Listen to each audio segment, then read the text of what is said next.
Hello, and welcome to the Bark. I'm Ryan Eggert alongside Allie White. Today we have a full show including the men's and women's basketball teams, but first let's take a look at the College Football National Championship. In the first year of the 12-team playoffs for the 2024 season, neither team had an easy path to the championship game. To wrap up the playoffs, Ohio State had to knock off Oregon and Texas, while Notre Dame had to face Georgia and Penn State. The game kicked off in Atlanta at Mercedes-Benz Stadium. It started off with Notre Dame, led by Riley Leonard, marching down the field that ended with a Riley Leonard touchdown. From the second quarter on, it was all Ohio State. Leading off the scoring for the Buckeyes, Will Howard passed the ball to number 4, Jeremiah Smith, to tie the game up 7-7. It was Quinshon Judkins scoring the next two touchdowns for Ohio State before halftime, where the Buckeyes held a 21-7 lead. Judkins won the middle with a touchdown to open up the second half as well. It is now 31-7 Ohio State, but Notre Dame clawed their way back with Riley Leonard finding Jaden Greathouse for a 34-yard touchdown. In the fourth quarter, Riley Leonard would find Greathouse once again for a 30-yard touchdown.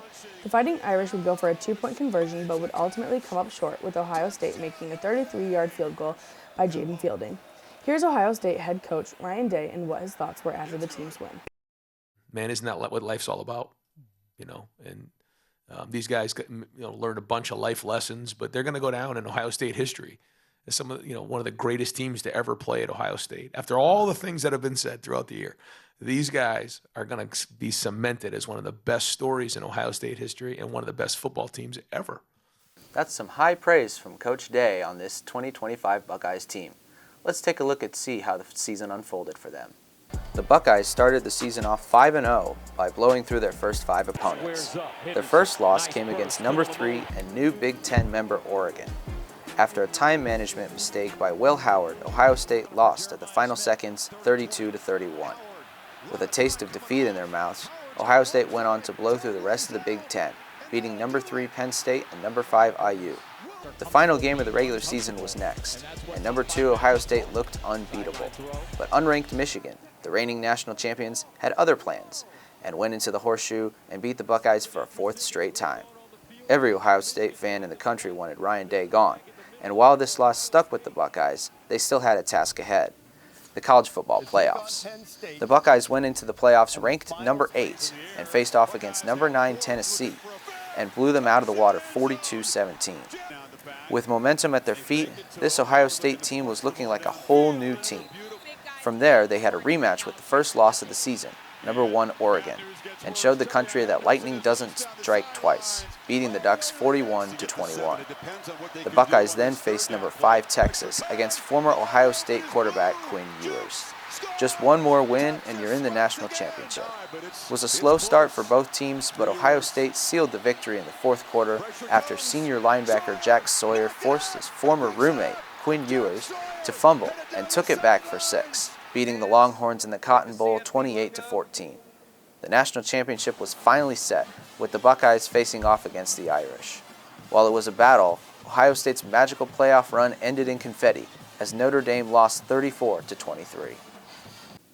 With the win in the national championship, Ryan Day cements his job at Ohio State.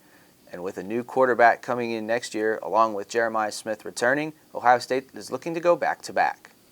On the other side of this year's title game was the Fighting Irish. They ended up just short of a national title, but Notre Dame had a very successful season as a whole. Watching this team throughout the season really shows why the Fighting Irish have made it to the college football championship game. Riley Leonard has been a great quarterback this season in leading his team through each game. His versatility and ability to make quick decisions has set him apart from the others, not to mention the 19 touchdowns with his name on it. Jeremiah Love has been another weapon for Notre Dame, with both his explosiveness and speed makes him a standout player. He continuously makes great plays that have led his team to where they are. When it comes to wide receivers, you have to talk about Jaden Greathouse. He always finds the open routes to get the ball to the end zone. His efforts have led to many wins for the Irish as well. Marcus Freeman has truly done a great job into building this team up to what it is now. Many of these players competed for Brian Kelly before his departure to LSU, but it is clear that the team culture and energy is so much different than it was before. The Notre Dame Fighting Irish's combination of an amazing coach and talented team makes it clear as to why they got to play in the sought-after college football championship game. Let's switch gears to the Butler Bulldogs, whose basketball teams both played in the last 2 days. An exciting week for the Bulldogs all around, with the men going down to the wire in Connecticut and the women playing host to Creighton just last night.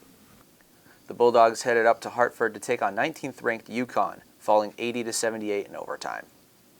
Solo Ball led the way for the Huskies, putting up a career-high 23 points.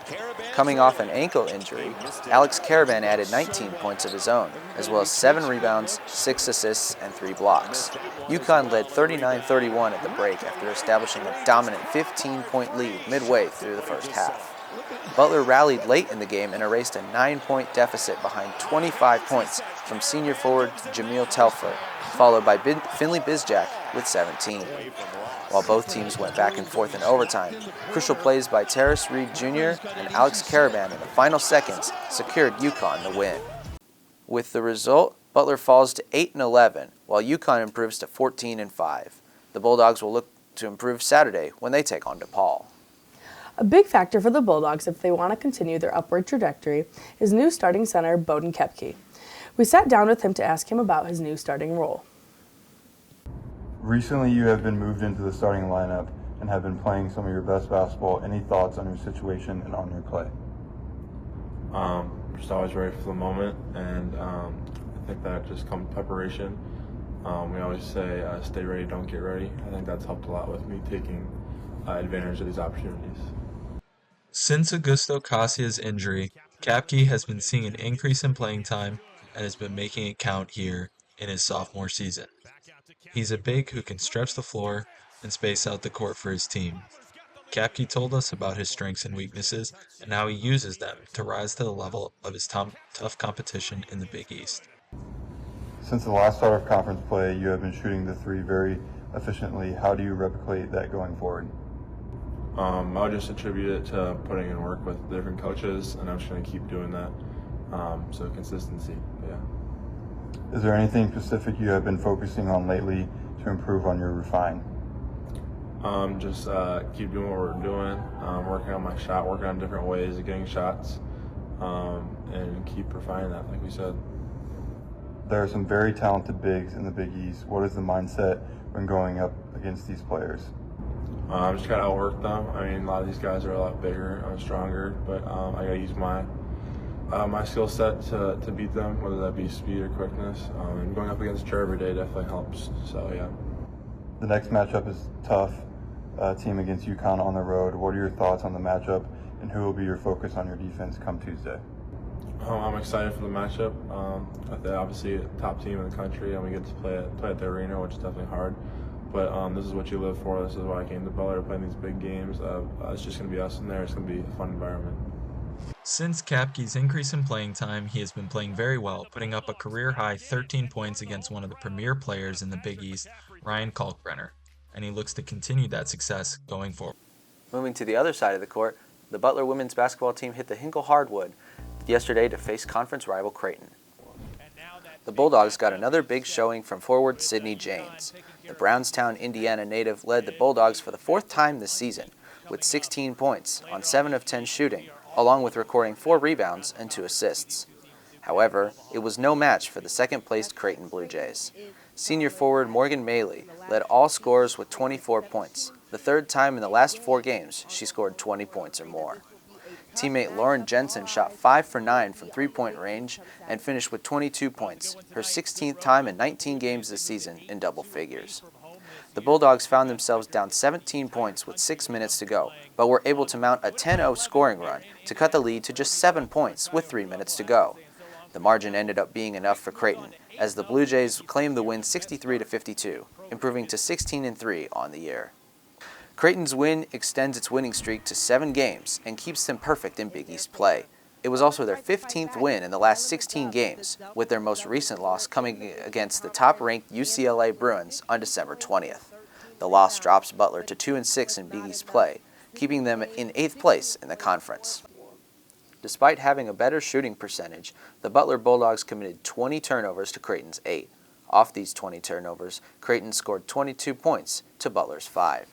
Butler can look back on this loss and be positive about their outside shooting, going 7 of 17 from downtown. For Creighton, it's much-needed momentum heading into a tough conference stretch and a much-needed road win before 5 home games in the next 7. The Blue Jays return to Omaha to take on Paige Beckers and the 6th-ranked Yukon Huskies on Saturday evening, while the Bulldogs will host the DePaul Blue Demons on Sunday afternoon. That's all we have for you this week. Please make sure to check us out on Butler360sports.com. I'm Allie White. And I'm Ryan Eggert. See you next time.